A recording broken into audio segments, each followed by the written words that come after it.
सबसे पहले मैं अपने शिव गुरु और माता पार्वती के चरणों में प्रणाम करती हूँ। गुरु भाई गुरु बहनों के चरणों में प्रणाम करती हूँ। गुरु भाई गुरु बहनों, आप लोगों के लिए मैं आज एक नई कथा लेकर आई हूँ। इस कथा को पूरा सुनिएगा। पूरा सुनने से शिव जी की महिमा प्राप्त होगी तथा ज्ञान प्राप्त होगा। एक गांव में करीम नाम का आदमी रहता था। जाति से तो मुसलमान था, लेकिन उसका मन शंकर जी की भक्ति में लग चुका था। वह रोज सुबह शंकर जी की पूजा करने मंदिर जाता था। एक दिन सुबह सुबह करीम पूजा करके मंदिर से जैसे ही बाहर आया, उसका मित्र वसीम बाहर मिल जाता है।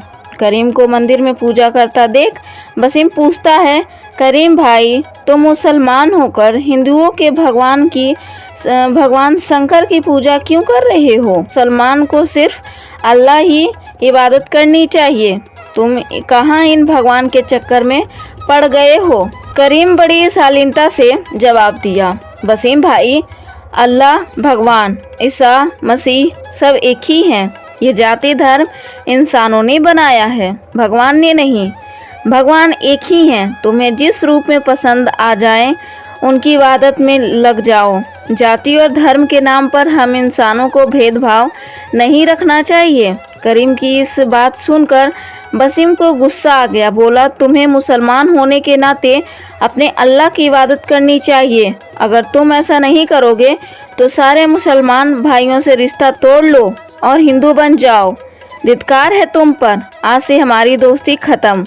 कुछ दिन पहले मैंने तुम्हें जो पैसे दिए थे, अगर तुमने जल्दी से ही वापस नहीं दिए तो मैं तुम्हारी गाय खोल कर ले जाऊंगा। फिर अपने शिव से गाय मांगते रहना।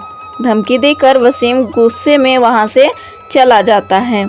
वसीम के पास कुछ काम नहीं था। वह पहले जहां काम करता था वह फैक्ट्री बंद हो चुकी थी और बहुत दिनों से उसे काम नहीं मिल रहा था। वह गाय का दूध बेचकर कैसे भी अपने परिवार का पेट पाल रहा था। अगर वसीम उसकी गाय भी लेकर चला जाता तो फिर तो उसके पास खाने के लिए भी कुछ नहीं बचेगा। करीम बहुत परेशान था। तभी वहां पुजारी जी आए और उसे परेशान देख उसकी परेशानी का कारण पूछे। करीम ने सारी बात बताई और बोला, पुजारी जी, वसीम अगर मेरी गाय लेकर चला जाएगा फिर तो मेरा परिवार भूखा मर जाएगा। अब मैं क्या करूं? कुछ समझ में नहीं आ रहा है। मेरे पास पैसा भी नहीं है जो वसीम को दे दूं। ना ही इस सावन की बरसात में कोई काम मिल रहा है। पुजारी जी ने उसे सुझाव देते हुए कहा, करीम, तुम शिव जी के भक्त हो। शिव जी कभी किसी भक्त का बुरा नहीं करते हैं। तुम इस सावन में कांवड़ की यात्रा करो। भगवान शिव तुम्हारी सारी मुरादें ज़रूर पूरा करेंगे। उसी दिन करीम कांवड़ यात्रा की तैयारी में लग गया। अगले दिन जब वह कांवड़ यात्रा के लिए निकलने ही वाला था, उसी क्षण उसने सोचा कि अपनी गाय को भी कांवड़ यात्रा के लिए ले जाए। अगर गाय उसके साथ रहेगी तो गाय की देखभाल भी हो जाएगी और रास्ते में उसके साथ चलने वाला साथी भी मिल जाएगा। वह गाय को साथ लेकर कांवड़ यात्रा पर निकल पड़ा। हरिद्वार पहुंचकर 2 मटकों में गंगा जल भरकर गाय के सींग पर लटका देता है और 2 मटकों में गंगा जल भरकर अपने कांवड़ में लटकाकर भर को वापस चल देता है। जंगल के रास्ते को दूर आने के बाद उसे शेर के दहाड़ने की आवाज़ सुनाई देती है। वह डर जाता है, अगर शेर आ गया तो गाय को खा जाएगा। यह सारी घटना भगवान शिव और पार्वती माता देख रहे हैं। पार्वती माता शिव जी से बोलती हैं, हे प्रभु, करीम आपका बहुत बड़ा भक्त है। वह पूरी ईमानदारी और लगन से आपकी पूजा करता है। आज मुसीबत में है।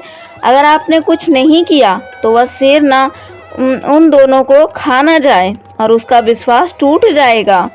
शिव जी मुस्कुराते हुए बोले, आप परेशान ना हो। उस शेर को करीम की परीक्षा लेने के लिए मैंने ही भेजा है। मुझे देखना है कि करीम मुझ पर कितना विश्वास करता है।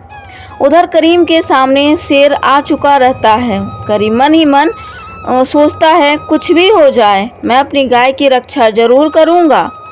उसने अपने हाथों में बड़ा सा डंडा ले लिया, शेर को भगाने लगा। मौके की तलाश में ही था शेर।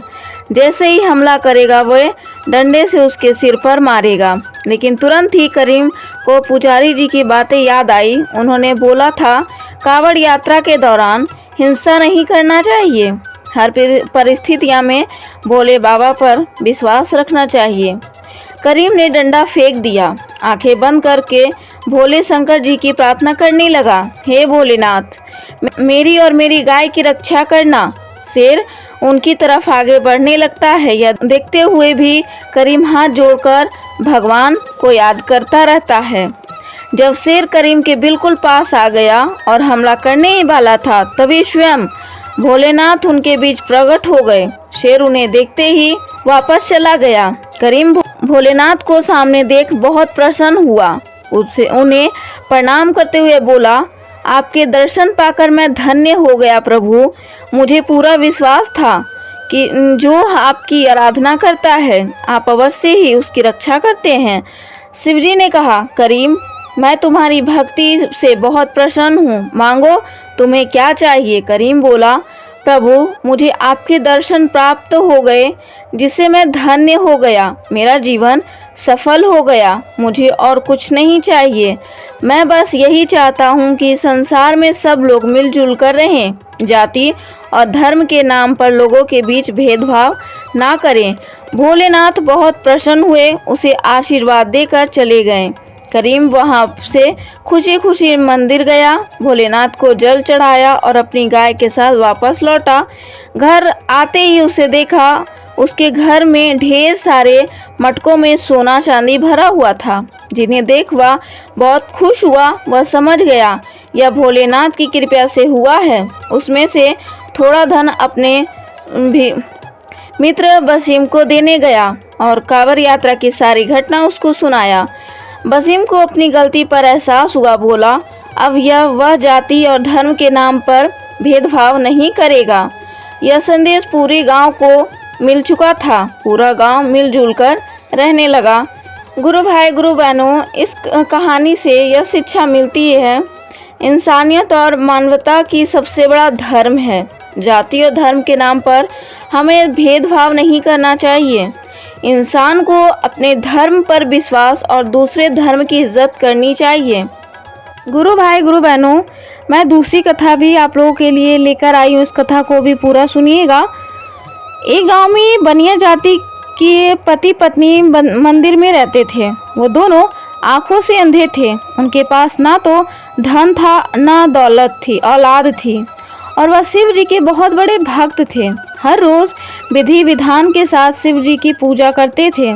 चाहे आंधी तूफान आ जाए, लेकिन पूजा करना नहीं छोड़ते थे। एक दिन शिव ने सपने में आकर कहा कि मैं तुम्हारी भक्ति से बहुत खुश हूँ, मैं तुम्हें साक्षात दर्शन दूंगा। आप जो चाहो मुझसे उस दिन वरदान मांग सकते हो।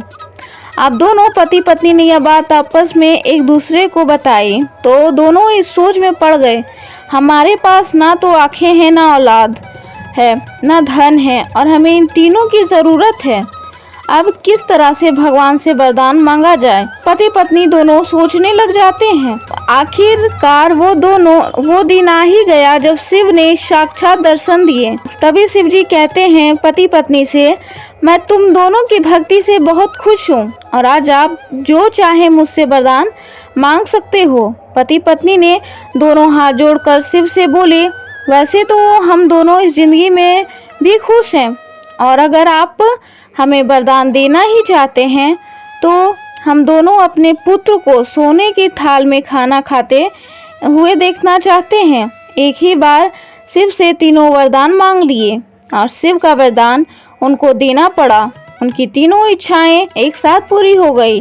धन, पुत्र और आंखें तीनों ही एक साथ मिल गए। इसे कहते हैं बुद्धि का कमाल और उनकी लगन से की भक्ति का फल। अब पति पत्नी तीनों वरदान पाकर माला माल थे। तभी कहते हैं जो भी मांगो भगवान से हमेशा सोच समझकर मांगो। कई बार हम लुटिया लेकर खड़े हो जाते हैं, शायद वो पूरा सागर देने को तैयार हो।